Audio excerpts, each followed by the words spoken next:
And we are live, another CEO Wisdom podcast with Charles Gaudet, aka Charles Gaudet in English, because that's a French name, Quebec. So I identified it from a distance. Charles apparently has origins in PEI, Prince Edward Island, beautiful place on the globe. Highly recommend a visit. Charles is CEO at Predictable Profits. I've heard of Predictable Profits before. It's a very good business name, by the way. So good job on that, Charles. We're going to talk about a bunch of interesting things today, from Charles' first business at 4, selling artworks. I thought I was the youngest entrepreneur, but I'm not, apparently. And growing $1 million businesses, and Charles being the CEO whisperer. So we're going to talk about CEO stuff today. I'm excited. This podcast brought to you by podbuyer.com. If you want to start, scale, or be invited to a podcast, getting great guests like Charles, getting insights from them, getting leads, clients from podcasts, and even growing a community and exchanging subscribers. That's always super duper cool. Podbuyer.com for that. Charles, welcome to the pod. Can you tell me a bit more about yourself and about your companies? Sure, no worries. So, been an entrepreneur since the age of 4, never had a traditional quote unquote real job. After graduating college, I started a business nominated by Ernst & Young as being one of the nation's best seed stage companies. At 24, I created my first multi-million-dollar business. From then on, I continued to build and grow a number of different companies until 2010. That's when somebody offered to pay me to help them grow their company, and I started Predictable Profits over here. We've since that time taken many companies over the Inc. 5000 fastest growing companies list. Like this year alone, I think we took maybe 4, 5, 6, something like that, companies to that list. We've taken companies recently, helped an agency go from about $950,000 to over $46 million within 6 years. Companies that typically come to us for 1 of 3 reasons. They're saying, look, what's it going to take to grow my company faster? Or they might say, some months are feast, some months are famine. How do we bring more predictability into the revenue? Or the third one is, the company's just far too dependent on me. How can we scale? And Right. that more or less sums us up. First question I often ask is, where does that ambition come from? Because I told you about my dad from New Brunswick, moved to Quebec. So my theory is that he was a bit more ambitious and he wanted something better for us. And I carry that in my veins. He's an entrepreneur too. So where does that ambition of yours come from? So people often think that entrepreneurs are born, especially when you hear about an entrepreneur who started at the age of 4. But the reality is, Tony Robbins says that people do things for 2 reasons, either inspiration or desperation. And my dad was an entrepreneur. He worked every waking hour of every day. He would be out the door before I got up in the morning, and he would come home after I went to bed. So I never really saw my dad when I was growing up. But when I did, he'd say, hey, kid, if you ever want to make something of yourself, you got to start your own business. And so being at 4, I wanted to get my dad's attention and, get his love and the whole deal. And so I wanted to start a business so I could show dad, hey, look, I'm an entrepreneur. And I think from there is when I got that entrepreneurial bug. And, here I am, 46 years old. My dad's recently passed, but at the same time, I feel like I'm always still working to show my dad, hey, look what I've done. Look what I've created. So I think, it served a good fuel. And I think, I'm proud of it. And you started on fire right out of the gates. Your first business was nominated by Ernst & Young. Looking at your career so far, do you think it's been somewhat of a linear trajectory? Has it always been up and up and up? Do you feel that nowadays you're way more efficient, way better than you were some time ago? How do you feel about that? Many years ago, I would have told you it felt like more like skipping a rock. It would go up and down and up and down and up and down. Yeah, I told you about my successes, but there were about 3 times in my life where I was near bankruptcy, where, all the way from running one company where we had $100 million committed to us to then, all of a sudden, a few months later, realizing I was several $1,000,000 in debt and, wasn't sure if I was going to be able to pay it off. And I did. To other instances where, we had a startup company and I put everything that I could into it. And looking at my bank account, and I had something like $35 or $37 left in the account. And I had more bills on my desk than I had the money to be able to pay it. And, trying to figure my way through there, or, borrowing several $1,000,000, paying double-digit interest rates, and not having any idea whatsoever how I was going to be able to pay any of that stuff off. So, there was I have this firm belief now, back then, not so much, but now that problems are nothing more than opportunities. In fact, they're synonymous. Problems are opportunities, and bigger problems equal bigger opportunities. And Dr. John DeMartini put this into science, where he said, if you look at every observable molecule, even the smallest one, you'll see that every negative has an equal and opposite positive. And so I can look back on my life and I can see all the challenges that I had, realizing that if it wasn't for those events that happened in my life, I never would have made certain decisions or met certain people or whatnot that took me to where I am today. So while there were challenges and obstacles and things that were extremely painful on an emotional level, they benefited me massively. So I'm grateful for that. Risk and the amount of risk that you take. Think that humans do adapt to every situation. So even if you're taking $100 million risk, and even if you get super stressed, your system is eventually going to adapt to it. Is that the right mentality, or can bankruptcy really swallow you whole? Well, it can.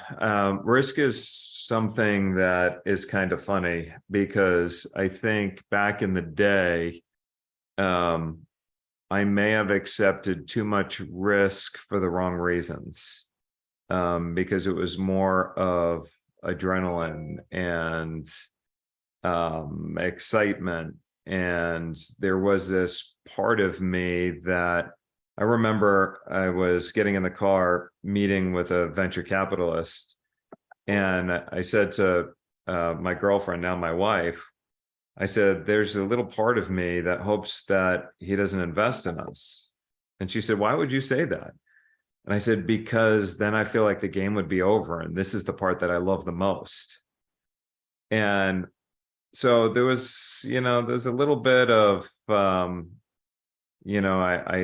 I liked that moment, and I kept myself in that moment for too long. And I made decisions that probably, now looking back, I wouldn't have made again. But we can see also some naivete back then, because nowadays you literally build businesses, and like getting the capital is not even getting started. It's actually getting a debt towards someone. And nowadays you build these 8, 9, 10-figure businesses through operations. So am I right in saying that nowadays what's exciting for you is actually building these things? Yeah. Oh, that's very exciting. Every day I show up, and I never know what my day is going to look like, because I may have a conversation with one entrepreneur that is doing about $1 million a year, that has built their whole business on word of mouth and referrals, and they're trying to, grow to the next million and beyond. And then I may have an hour later a phone call with the CEO doing $500 million, and they're running into totally other different problems and challenges. And at the same time, I have to remind myself that each person, regardless if they're doing $1 million or they're doing 500 million, they're spending time with me on the phone, and I have to give them something of value in the time that they're talking with me, so they can look back and say, that hour that I spent with Charlie was one of most valuable uses of my time. And that right there is excitement and pressure and a lot of it keeps every day pretty interesting. Right. And for a guy like you that has accomplished so much, what is there to life in business nowadays? Let's start with business. Like what are your goals this year? What do you want to accomplish? Yeah, that's a really good question. I feel like while right now my focus for many years has just been on business, my kids have reached a certain point where my son's going to be heading off to college in a couple of years. My daughters are, just they're growing up, and my focus just right now just is to the point where it's all about just creating a better life for my kids and my wife. And that's sort of how I've been weighing and judging myself. Did I spend enough quality time with the kids and quality time with the wife? And are we able to do the things that we want to do with it? And so, that's where it's at. I love building things. We've got a lot of ambitious business goals, but if you ask me now, my whole focus right now is on the family. Love I it. think just for, context too, in February is when my dad died. And prior to February, it was all about money. It was all about making more and earning more, making more and earning more. My dad, though, he worked all the way until he died. I was at his house. He was standing behind his desk. He had brain cancer. He was standing behind his desk and would be holding his head because his head was hurting him. And he'd be standing behind his desk and go walk into his bedroom and lay down for a little while and then come back and work. Now, this is as his body and his mind were starting to decline. And then he's lost his ability to stand and lost his ability to speak. But he was still motioning and asking for his checkbook and reaching for his phone and checking his emails and whatnot.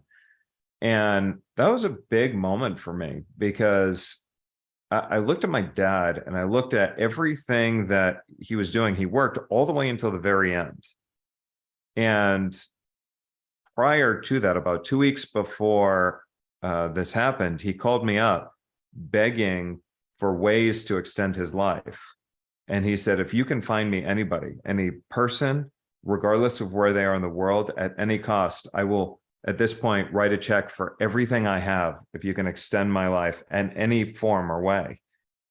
So my dad was always my hero growing up. I mean, that's why I'm an entrepreneur. But then to look back and to see the man that shaped my life as being an entrepreneur, to all of a sudden get to this point where he was willing to give up everything that he ever worked for decades just to extend his life. See, for me, I realized if his number one goal was to spend more time with his family. That's when my goal changed. And I was like, you know what? I want to be able to spend more quality time. I still work a lot, but it's when I'm not working, what does that quality time look like? And will my kids look back and say, I had a great relationship with my dad? Will my wife look and be like, I've, was really connected with my husband? And that right there for me, it's like, oh, that's my whole focus right now. Wow. What a story. That's why I love this podcast, because I get to learn these amazing lessons from folks, and very, very deep one right there. I guess you're in a good position though, because, predictable profits, you're building businesses so that you not juice them out, but, benefit from their growth and take some fruits out of the tree, So how does one do that? And I've even been more focused on that because yesterday I watched a video by YouTuber Matt Davila saying I was a dad for 30 days, so basically had a kid, and he was telling about his story of being a dad.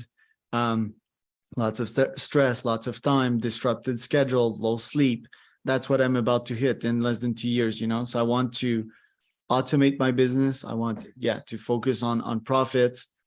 And eventually, let's call it in 10 years from now, I do believe we're going to hit an AGI period in which we're going to be able to have bots work for us and enjoy life a bit more. But if we focus on the present, how can I focus on predictable profits in my business? Sure. So there's three different things there. And I want to back up for a minute because you're talking about, being a dad and all that other stuff. Yeah. Winning for me, like the biggest win that I've had in a while is the other day, my son came in the house and he came running in and he goes, "Dad, can I get a copy of your book? I want to give that to, someone." But the fact that my kid was proud enough and then respected the what I bring to the table so much that he wanted to bring a copy of my book really meant a lot, and so that's winning, right? And so if I can create a legacy and continue to create things that my kids are like, when we were a little kid is always like, my dad can beat up your dad. But then when you get older, it's like, it's what can we bring to the table? What is the value and the impact that we make? Now, to answer your question on terms of predictable profits, the framework that we've, learned over the years is that it comes in three forms. The first form is setup. Setup is all the ways that you're creating, capturing, and nurturing demand. See, way back in November 2022 and beforehand, we were really in a buyer acquisition mode, meaning that sales cycles were short. People would come in, they knew what they wanted, and they would make buying decisions relatively easy. Today, we're really in this setup phase. We're really in this phase of creating, capturing, and nurturing demand. People will come to your website, they'll jump off, they'll be looking at different sources, 27 different sources of information to be exact. And throughout this cycle, they're going through exploration and evaluation, but the difference between them choosing you and somebody else is going to end up coming down to how well did you create demand. And then, so setup is a big one. And we look at sales, how are you converting? How are you, closing people? And do you have the right sales process in place? Do you have the right qualification, lead qualification in place? How are you doing at increasing that lifetime customer value, by getting people to continuously come back and buy from you in greater frequency and quantity and so forth. And then the third component of it is what we call scale. So you have setup, sales, and scale. And that scale is, does everybody in the team have, a KPI? They have that North Star that they're reaching to. Or are people really in the right seats? What does that organizational chart and structure look like? Do you have processes that are well optimized so that you can continue to build and innovate and so forth?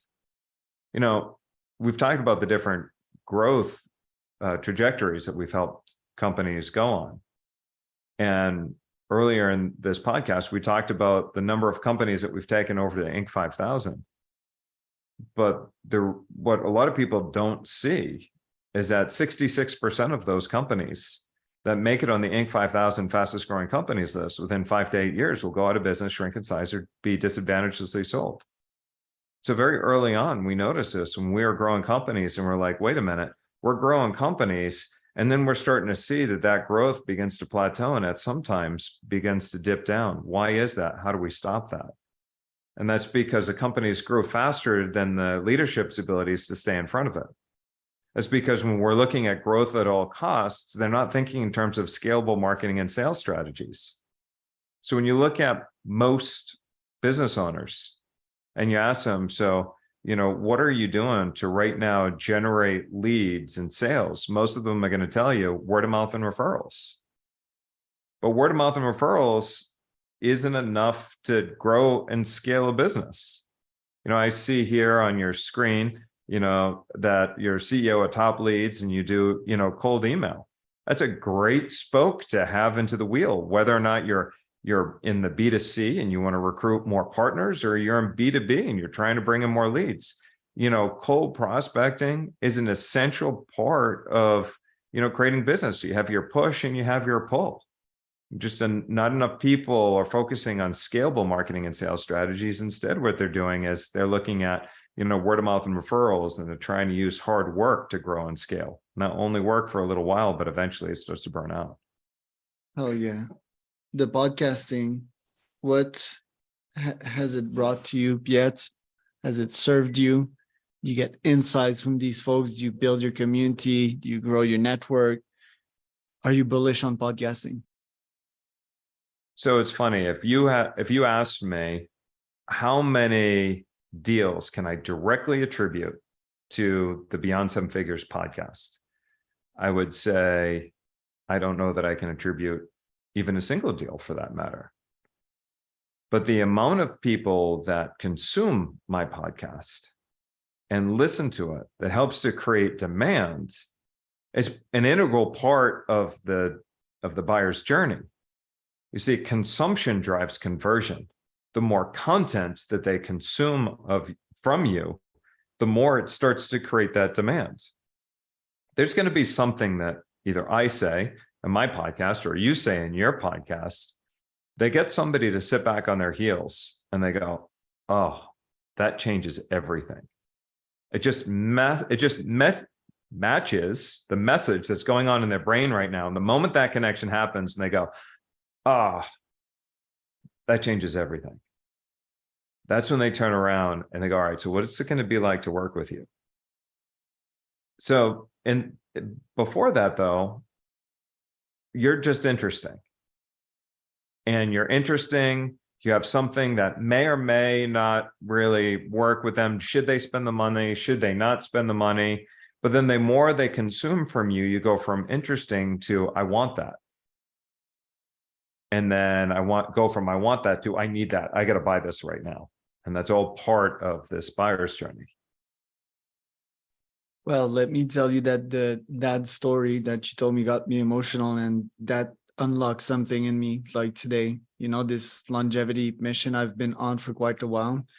It's always like, oh, Charles, build your business that will build other businesses, like that's my plan right now. But do I really need to wait for that and create that huge cash flow that I can invest in my moonshots to try and start fixing longevity through my biotech, my med techs, and so forth?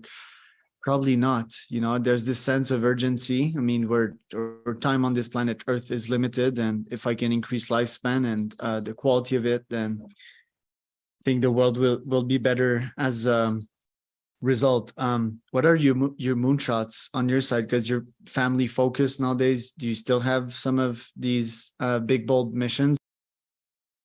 Yeah, I do. I do. But all of that has changed. And I haven't actually, and I'm glad you bring this up because I should spend the time to back up and be like, what are some of those, missions to get really crystal clear?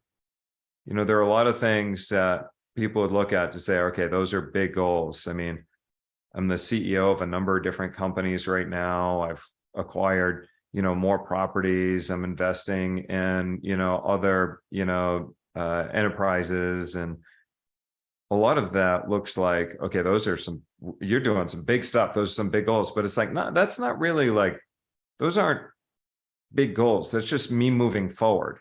That's me continuing to grow. Those aren't big goals. That's just me continuing to grow. It's a natural progression of the trail that I'm on. But the big goals, I look at, like Elon Musk's big goal of creating interplanetary, people living in, on Mars, or you look at, Dalai Lama creating world peace, or like those are big goals.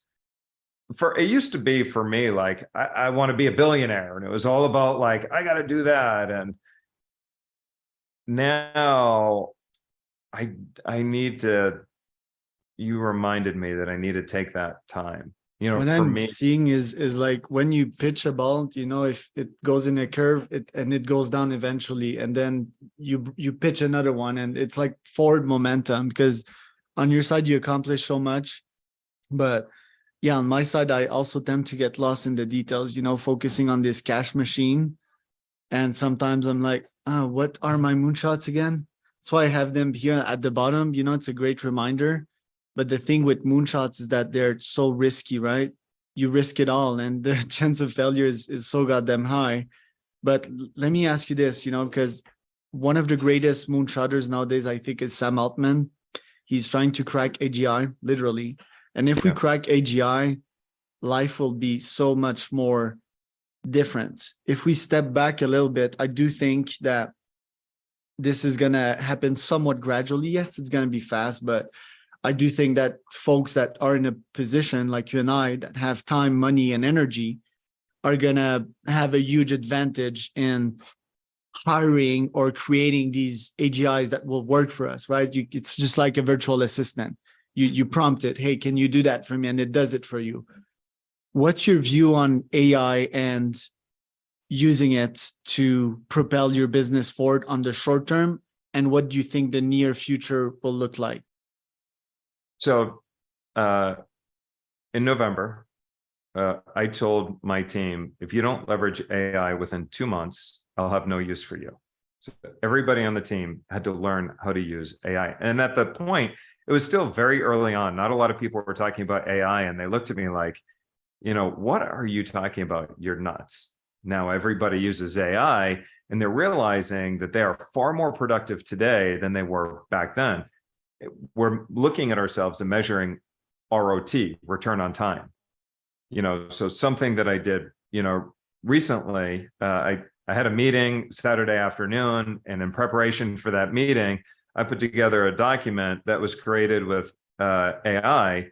I did that in a matter of 15 minutes, but prior to that, it would have taken me somewhere between 4 and 6 hours. So it's all about productivity. And moving forward, it's going to continue being about productivity, but we're going to see a great divide. We're going to see people getting a heck of a lot dumber, and we're going to see people becoming a heck of a lot smarter. Because when we're talking about AI, the smarter AI gets, the advantage is going to go to those people who are have the creative and analytical thinking ability that's going to allow you to push AI further. In other words, so, you know, the document that I created over the weekend, most people will enter in a prompt, they'll see the result, they'll take that prompt and they'll be like, here it is, it's done. But the smarter people, the people who are the advantage is going to go to, they're going to be like, wait a minute, I just entered a prompt and this is the result. But what would happen if I changed one variable? What does that result look like? Oh, interesting. You know what? I'm going to push it further. I'm going to ask AI to be more creative. And then it becomes more creative. And it's like, ooh, I'm going to expand more on that. Now I'm going to ask it to be a little bit more strategic and see what comes out when it's more strategic. Then it's like, okay, you know what? ChatGPT-4 produced that. What if I now go to Claude?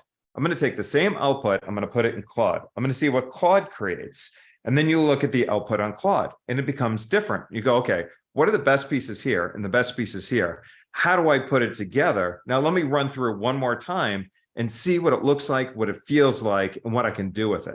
All of a sudden, you've just created something that nobody would have done on their own. It's because you pushed AI and you prodded it from left, from right, from up and down, and you created something. So somebody used this example. I don't remember who it is, but I thought it was brilliant. And they said, you know, AI is nothing more than a paintbrush. It's the prompt, the person, the artist that actually controls the paintbrush. Not everybody is going to turn around and create a Monet. Most people are just going to be coloring, you know, doing paint by numbers. But there's going to be few people that are going to create something magnificent. And those are the people that are going to look at AI through different perspective. Even in coaching, in my world, a lot of people think, is the coaching world going to get replaced by AI? And it's like, for most coaches, they will be replaced. But there's going to be a certain number of coaches that are going to look at it and bring perspective.